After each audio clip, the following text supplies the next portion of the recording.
Hello and welcome to Page and Screen with John-Paul Sarnni. I am very happy to be here with one of my dearest friends in the world, a cultural icon and a culture writer, Mr. Frank DeCaro.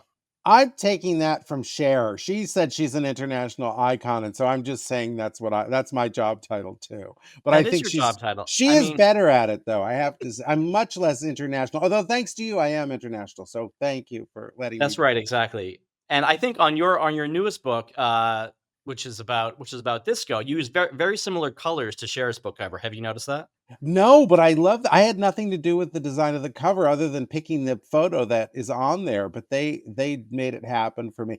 Can I just say the whole title because I've been practicing because it's Please go hard. ahead, It's please. Disco Music Movies and Mania Under the Mirror Ball. Is that enough or what? I'm telling That's you, enough. it's In a in lot of bookshops now from M's. Rizzoli.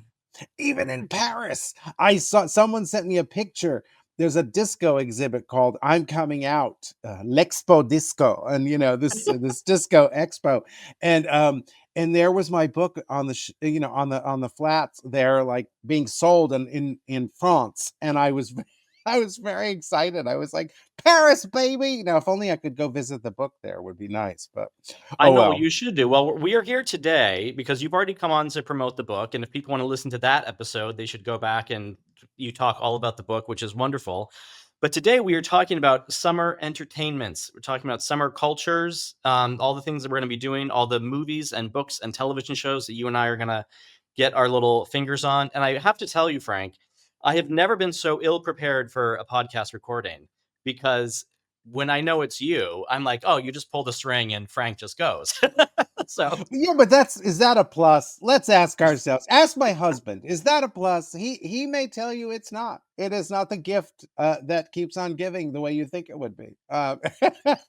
Sometimes the sound of silence is beautiful, but there's that. I feel that way too because you look at the summer. First of all, and I live in California now, so you never know what time of year it is. You could tell me Christmas is 3 weeks away, and I'd be like, okay, you just never know, And but the idea that we're facing summer for real just means you could switch from your tennis shoes to flip flops. That's really all it really means. It's not that different in LA. It's not like it is when I was living in New York, but. but you're Um, still, even though you're in LA, you're still going to all the things. I see on your social medias, you're always out and about and watching things and pressing the flesh.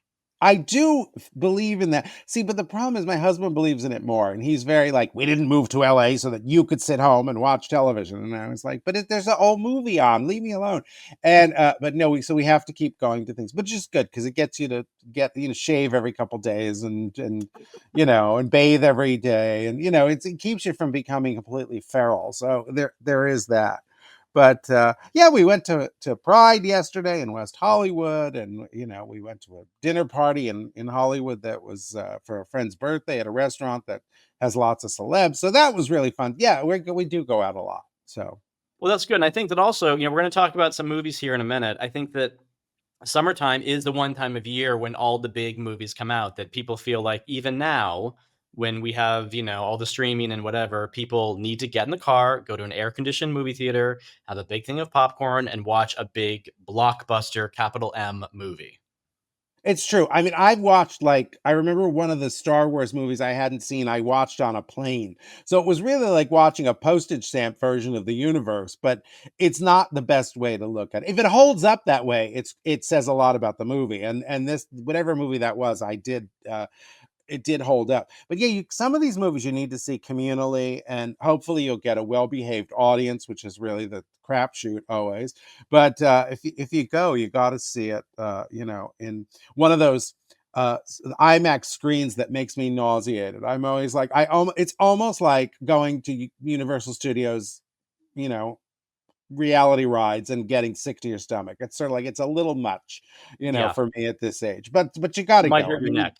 yeah, exactly. So Well, we're going to go through a list. So I have an alphabetical list of, I don't know, maybe a half dozen movies I want to talk about. And I've made little notes. And if you are listening to this later on, when you're safely not driving or whatever, people can go onto the Page and Screen Substack and you can see the trailers for all of these movies that we're talking about. So the first one I want to bring up is 28 Years Later. And I don't remember much, but I wrote down here, absolutely not. And I think because it seems like I remember being terrified by the original movie. Was it 28 Days Later, right? It was after the Yes. zombie breakout apocalypse. But this trailer starts that they're living, they're on an island and everything seems fine. But then obviously they needed a snack or something, so they have to leave the island and chaos ensues. But Aaron Taylor Johnson's in it, so that's fine. Oh yeah, he good, as they say. Yeah. Yeah, he good. But no, I looked at I mean the first movie I thought it's 28 days later. Is that what it was? It wasn't 28 hours later, because 28 hours later was the last Martin Scorsese movie. Okay, because it was just you sat there and it was 28 hours later. It's like, oh my god, this isn't finished yet. So there was that. But yeah, I do, in spite of myself, I do like a good zombie apocalypse thing. And one of the earlier 28 days, years, months movies, whatever it was, I remember when that one drop of, it was either blood or something that dropped right in his eye, and it was just like, that would be me. That's how I would become the zombie. It'd be something that stupid. I'd take my glasses off to look at something. There'd be a guy with like VPL, and I'd have to go, ooh, look at the boom, and and then I would become a zombie. It would totally be something stupid like that. That's how I would get there. That's how you're gonna go, but it's fine. But by the way, do we think that in this movie, and I might go see it, I don't know. Sometimes I feel like I just have to watch the horror movies during the day. But Aaron Taylor Johnson, do we feel like there's chit chat that he might be Bond? Do we feel like that's real? I don't know. He could do it. I think he would. He's got enough swagger to be Bond. I hope he has enough good manners. I mean, that's what James Bond has as well.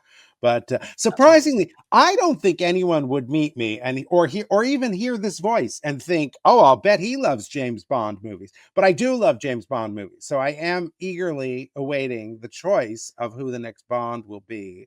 And I do. I've seen them all. During COVID, I was like, we're watching all 24 or 25, whatever they are, and so we watched them in order. And Wow. I like them because they're like heterosexual camp.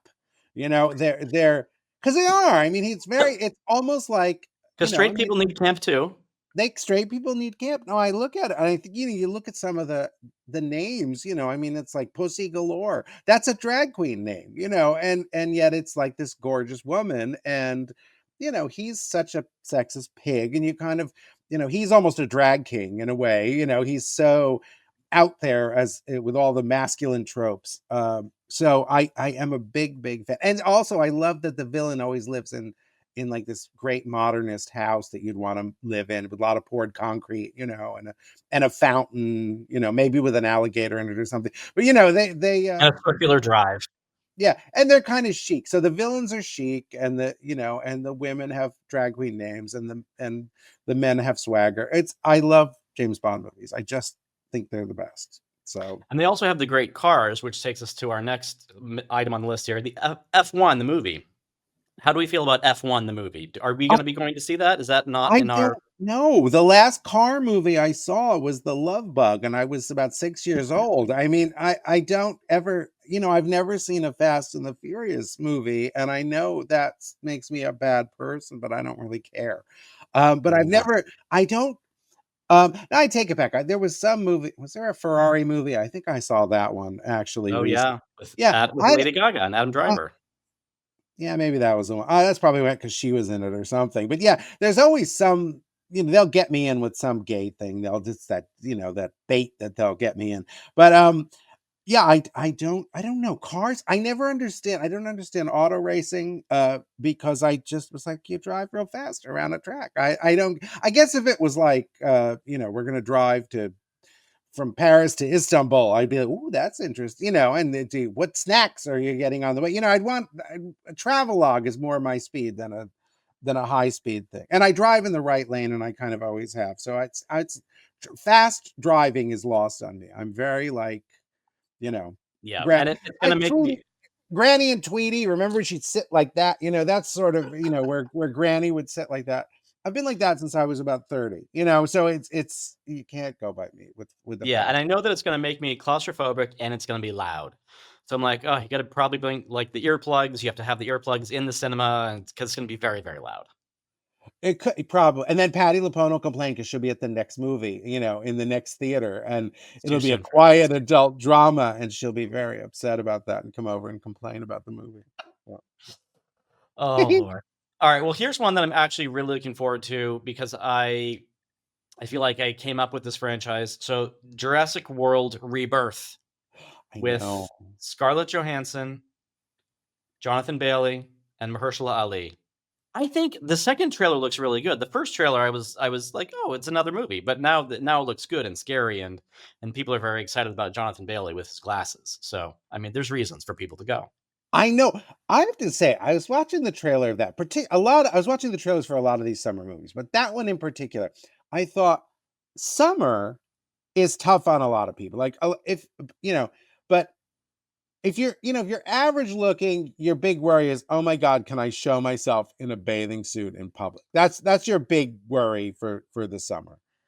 But if you're gorgeous, you have to worry about dinosaurs attacking, a zombie apocalypse, aliens coming from another world to destroy Metropolis. There's some horrible thing going to happen if you're gorgeous, and so I thought I feel for really beautiful people now, because our summer is just, back to the square cut. I mean, you can't wear no Speedo for you, chubbo, and but they have to worry about saving the world from enormous dinosaurs.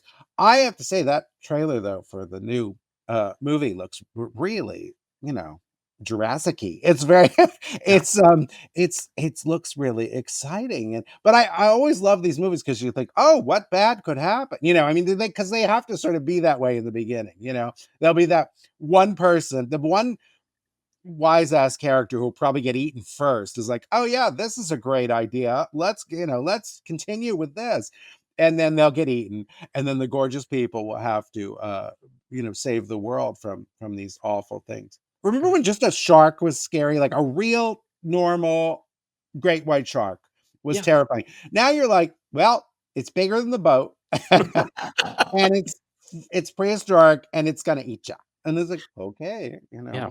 No, it was a shark and the 2 keys on the piano, and now it's like, I think we're gonna run out of dinosaurs, but apparently they never do. They just keep finding new dinosaurs, and it's all the pretty people in peril. I know, but you do kind of.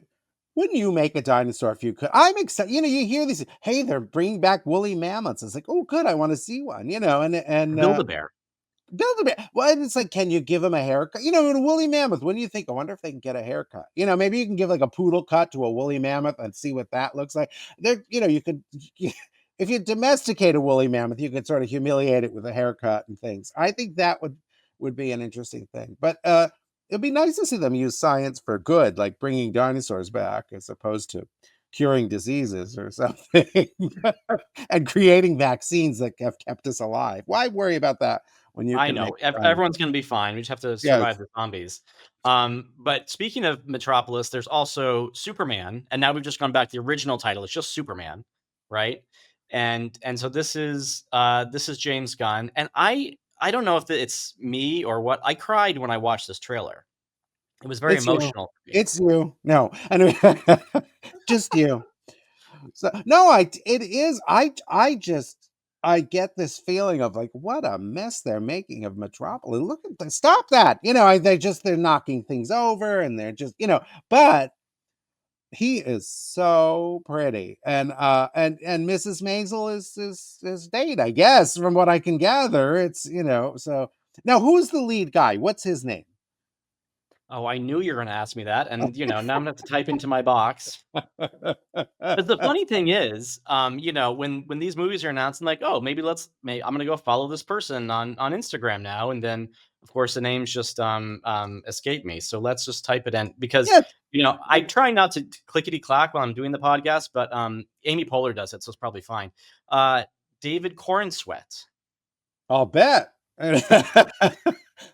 That's a verb, corn sweat, and or something. No, or no, it's a thing, right? Look at the corn sweat on him. Yeah, no, but it's. I don't think you should be penalized for not knowing his name or me not knowing his name, because basically he looks exactly like the guy who did it before. But of course, I've forgotten his name too, because I've seen way too many AI versions of him.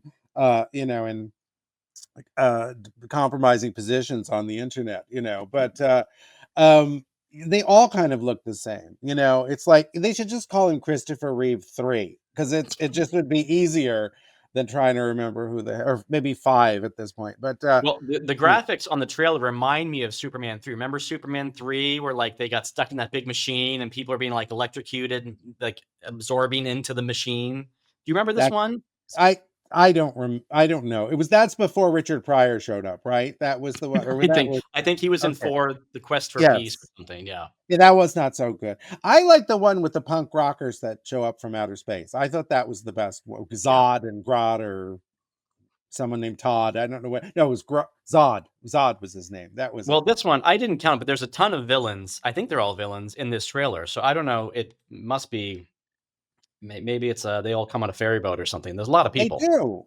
And but when you look at what's the Baldwin's name again? There, you have him show up, and I think, oh, I know you. You're the. Of course, you're nasty. You're bald. Why, bald people? We're all nasty. Of course, we are.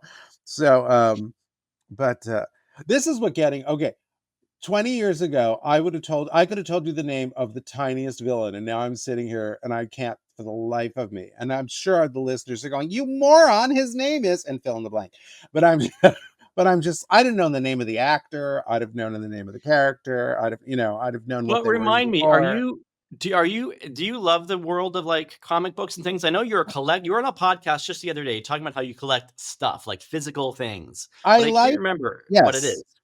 I do. I collect a Batman, but there's so much that I've gotten it down to. I only collect stuff that's related to either Batman, the TV show from the '60s, or Batman Returns with Danny DeVito and Michelle Pfeiffer, because I really loved. Those are my two favorite incarnations of Batman.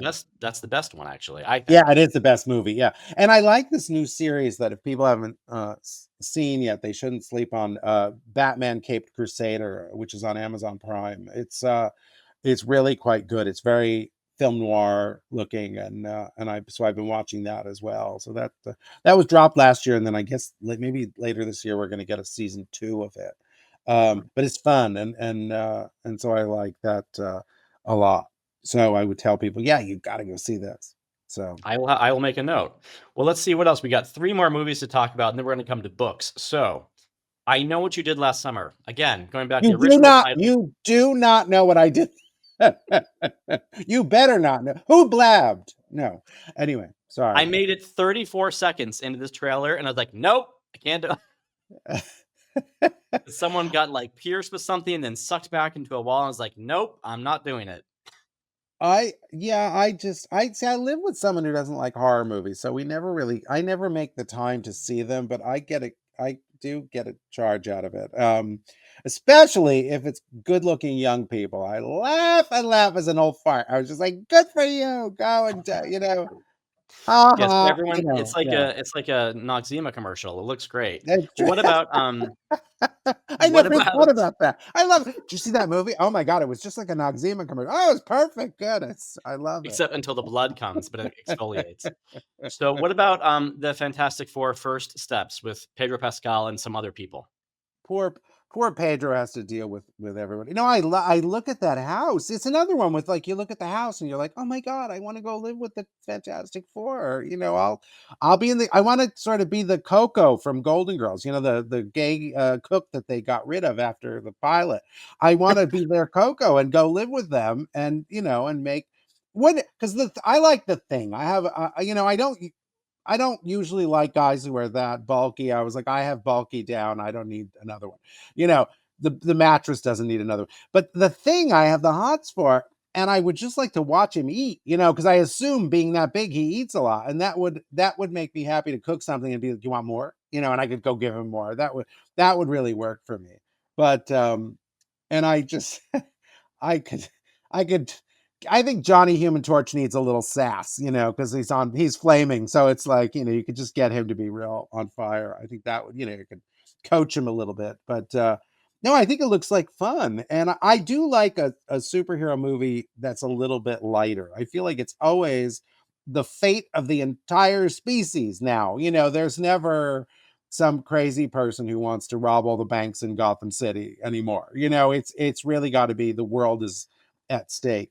So they just look like they're dealing with a lot, including a robot that makes Wally that makes breakfast, is what it looks like there. They've got a Rosie the robot kind of thing going on there. And so that looks more fun to me.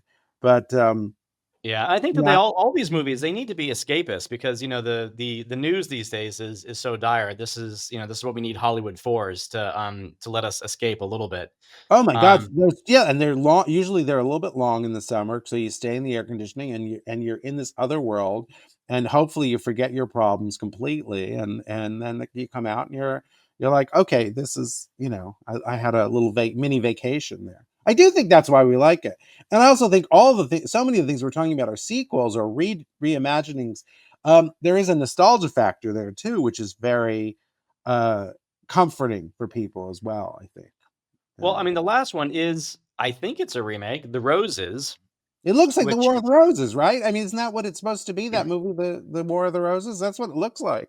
yeah, so the War of the Roses was, and I thought, "Oh, this War of the Roses," when that first came out in whatever year, I thought, "Oh, this must be the 3rd one in the Romancing Stone, Jewel of the Nile series." But no, it was not. No, But yeah, so they're this is so mean to each other. That's what's kind of fun. I mean, just like the dinosaurs are bigger, the meanness is bigger in the roses. I mean, they do horrible things with each other and say horrible things to each other. I was shocked at Olivia Colman, with belittling Benedict Cumberbatch, they're right there, and on the trailer. I mean, she said she couldn't feel it. It was like, oh my God, Olivia, but good for well, her. I mean, to make, domestic abuse, funny, it's like it's threading a fine needle right there. Well, no, it's always funny. Let's be honest. Domestic, if you're married, domestic abuse is a scream. Literally, no. It is a challenge to do that, and but in some ways, it's sort of transgressive. It's sort of a little punk rock to do that. To be like, let's absolutely do the worst thing possible and make this sort of awful violence um funny. A movie like this that is so bitter is really kind of funny. But it also points out, I love that the people who are sort of the ones who aren't gorgeous are the ones who make the comedy. Although I mean these people are all great looking too, but in an interesting way. But I do think it's funny that that Kate McKinnon has the hots for Benedict Cumberbatch. That just killed me. That little tag at the end of the preview, where she wants to sleep with him. I just get a Yeah, charge out but of that. those are the moments that will, kind of make the movie, I think. We need those. Anything that Kate McKinnon does is, brings us to the theater. So absolutely. And I do like to see people. I mean, Olivia Colman. I don't know quite how old she is, but I do like to see a grown up in a lead of something once in a while. Yeah. I think it's, and I think that the older market does get underserved because you really go and you're like, oh my God, you're 12, and you're watching these people do stuff. And so when you do see a movie where someone is vaguely of age, like Olivia Colman and Benedict Cumberbatch, you're like, oh well, all right, I can go see this movie and relate to it a little bit. I also like going to see movies with like Jane Fonda and Lily Tomlin because then I feel like chicken. I feel young. It's nice to see Right. a movie with people who've got 20 some years on you. You're like, oh, thank God, somebody's older than I am. But Oh, well, good. Do you have any other movies that I missed that you want to talk about before we get into television? oh, I don't. I'm one of those awful people where you'll say, like, "Do you want to watch a movie?" And I'll be like, "Oh, it's so long," and then watch 5 episodes of The Gilded Age. It's just like, "Oh, well, no, that was 5 hours, but it's fine." Let's just watch this. There's something about being broken up in chunks. It's like when you're on a diet. They always say, "Don't lose 50 pounds, lose 10 pounds 5 times." It really is a different head, in terms of watching television versus watching a movie. But it seems like less commitment. It seems like you're having an affair as opposed to a relationship. Yes, and I'll watch a whole series in a day if it's really juicy, which I think you Yeah, did with The Gilded Age, right? You've already I seen the new did. season? I've seen all 8 episodes of the new season, and I can't say anything about it other than I swooned at episode 8. I just went, ah, at the end of it. I wish there were 8 more. I just and I sat there and I was like, we were watching the last episode, and I was like, please, did they renew it? Did they renew it? And he said, well, not yet. And I was like, it hasn't even come out yet. And I was like, I don't care. Just tell me they were going to make more. Yeah, I like, because you every stitch on every costume is a gift. You're watching these fantastic performances and talk about, you're saying about like we were saying a mini vacation with these movies. It was like 8 hours in the late 19th century, and it was amazing to sort of be there for a good long while. I've seen all 8 of those, and I've seen the first 6 of And Just Like That, So, well, which a tell me, few I've have only been on already, right?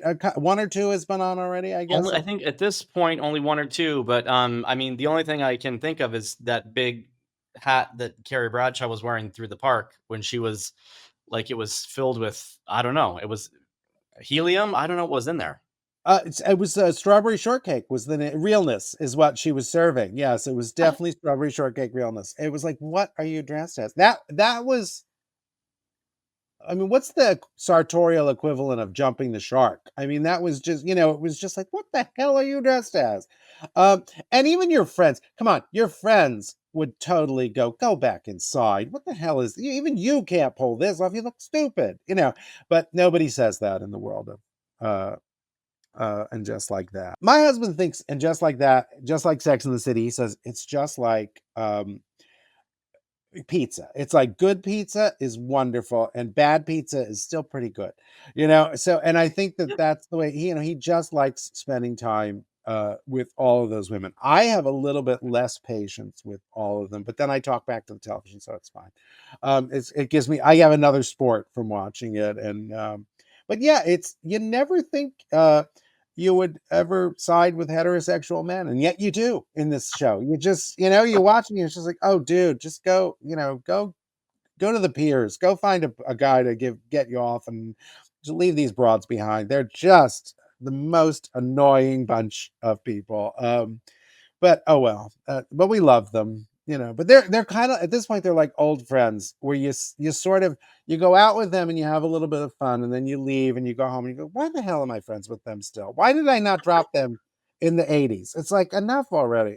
But you're in it too deep to give up on them, so you continue to watch their travails on television. But it's fun, and it is fun to see people overdressed for day when the rest of us are in a t-shirt and jeans, and that's it. So Well, yes, and I think, and just like that slides into the category of sort of the pride content because we are in the month of June. And so, so certainly there's, and just like that, also for queer shows, there's Overcompensating, which is on Amazon Prime. So all of that show is on there, which I've seen, which is really fun. And then there's some books that I wanted to highlight. And then you wanted to talk about a live in-person event, I think. So some books first, though, that I sure. like. How was Overcompensating though? Do I need to watch that? Do I want to watch? Overcompensating is really good. It threw me for a loop because it took me a second, and I don't know why, because my fashion sense is just all akimbo, to realize that it was not set in present day. It's like 10 years ago, and because it's about a young man who goes to college and has the opportunity to reinvent himself and be whoever he wants to be, and he just kind of starts with the sort of closeted version of himself from high school a couple months prior, and it's about his journey, but it's very, very funny. It's super snarky, and yeah, I think it's very entertaining. And coming out stories are always important, especially during Pride Month. So Oh my God, yes. And I'm just yeah, happy to hear someone use the word snarky. I don't think we say that enough about, I don't think there is enough that's just snarky, because it's sort of mean, but not too, it's just, it's right. sort of like, it's got a bit of an edge, but it's not that mean, but it's still really funny. Yeah, I like that. Adults is like that too. And one of the kids who's in Overcompensating is also in Adults, which is this other new series that's on, I think it's Hulu. And it's sort of the Gen Z friends. And I watched a couple of those when I was doing interviews with the cast, and they're it's pretty funny. They talk about something called a friend slut, which I'd never heard before. Do you know somebody who was friends with everyone? They're like, "Oh, my dear friend, this one." Like you met them once, "Oh, my Right. dear friend," and so he's a friend slut, and it's I like that ideal. I deal with that a lot. I have friends who are who are like that, who everybody they've ever met, oh, oh my God, Elton John, my dear friend. Yeah, you stood in line once to say hello. So, but it's that kind of thing. So, Well, I want to just mention briefly, I'll mention three books really quickly that slide into Pride Month, which are the first is Alan Bratton's Henry Henry, which is a contemporary imagining of inspired by Henry V, but set in 2014 in London. So I really wanted to have him on the podcast. We couldn't quite do it last year, but this is out now in soft cover. So soft cover is always better for the beach. We're all packing up our beach bags. And then this book, I don't know if this book is out in America. William Rayford Hunter's Sunstruck, which is meant to be a terrific book that's set in the south of France. Excuse me, I have my allergies here, but Sunstruck. This is a book I'm very excited to be reading.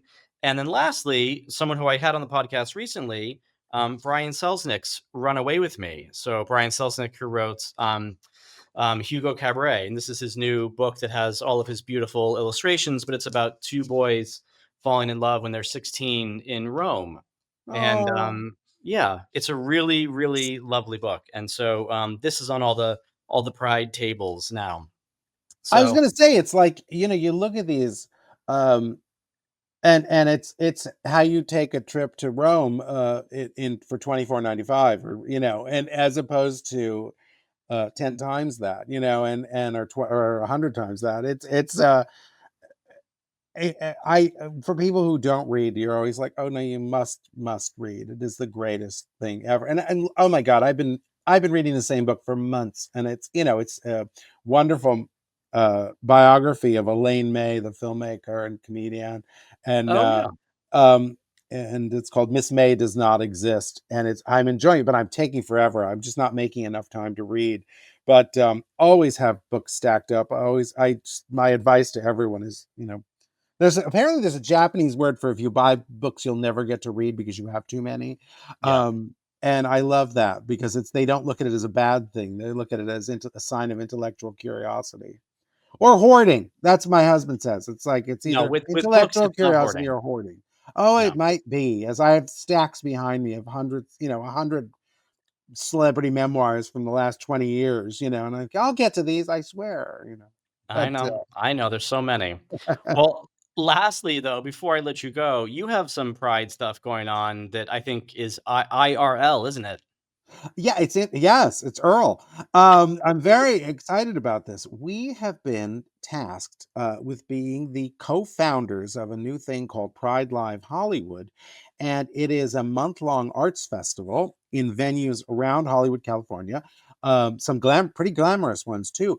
And what's great is that it runs the gamut from new indie things that no one has seen, rare West Coast screenings of like The Big Johnson, which is about the nightlife impresario Dean Johnson, who died mysteriously years ago, and but was I used to go to his parties in New York, and they were the most fun things in the late '80s and early '90s. Um, we're showing the Patricia Field documentary. We're going to do disco movie screenings of Can't Stop the Music with Bruce Valanche, who was the original screenwriter. And we're also going to do Saturday Night Fever with Donna Pescow and the director, John Badham.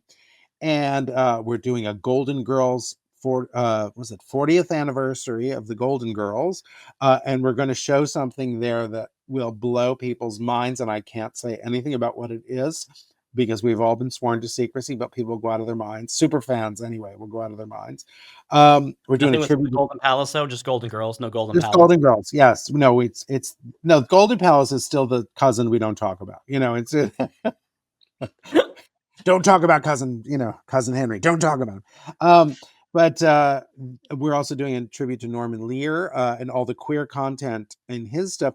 Norman Lear, you watch it, you think you remember. If you're of a certain age, you think you remember it all from when you were growing up because it was so formative. There was stuff we were finding. They were talking about bisexuality on Mary Hartman. Mary Hartman. There's a trans character on The Jeffersons. There's gay bar episode of Maud that's hilarious. And All in the Family has a famous episode where Archie thinks this guy is gay, and goes down to Kelsey's bar where he goes to have a few drinks, and it turns out that his football playing guy from his youth is the actual gay one, and he's like, "But you're like a regular guy. How could it be?" And he said, "Archie, have you ever seen me around a woman?"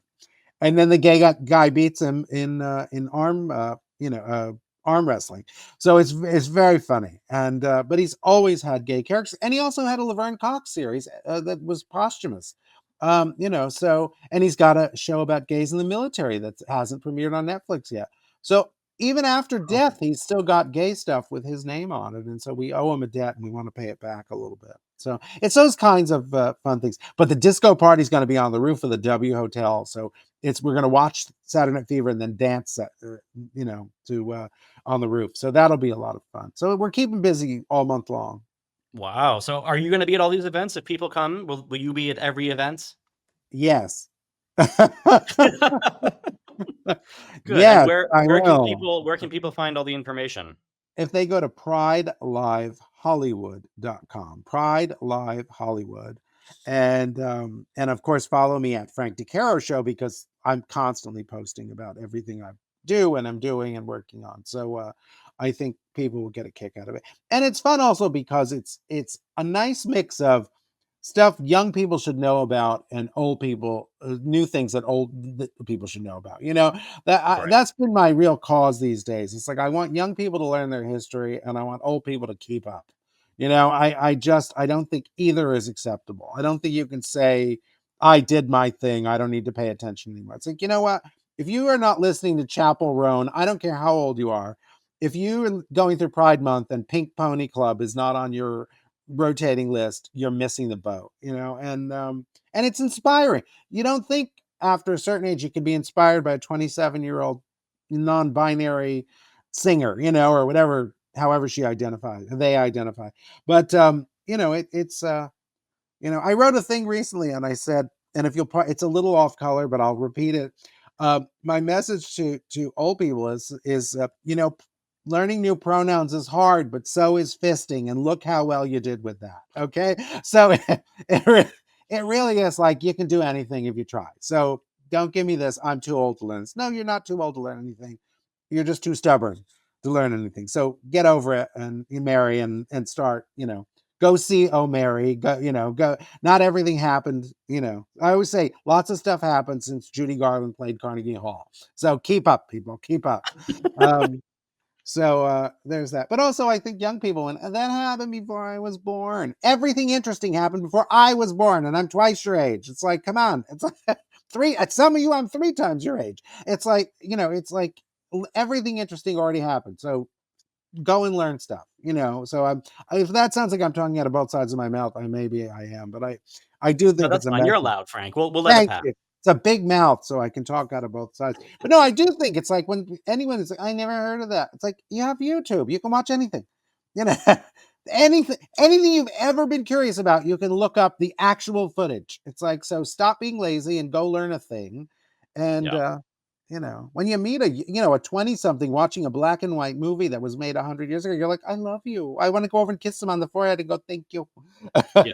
You're such a good girl. Mwah. It's such a relief to meet young people who are interested young queer people who are interested in queer history. It's like, come on, people, get with the program. Yeah. Well, So best of luck with your event. It sounds like it's going to be really fun and yeah, I think it'll be lots of good. new things. And then we, at the end of every episode, we plug a bookstore. I will say, since I talked about some great LGBTQIA plus books, I would say if you're in the London area, Gaze the Word is a lovely bookshop that I just went to for the first time recently, that probably has all these books that I've talked about, just up the road from the British Museum.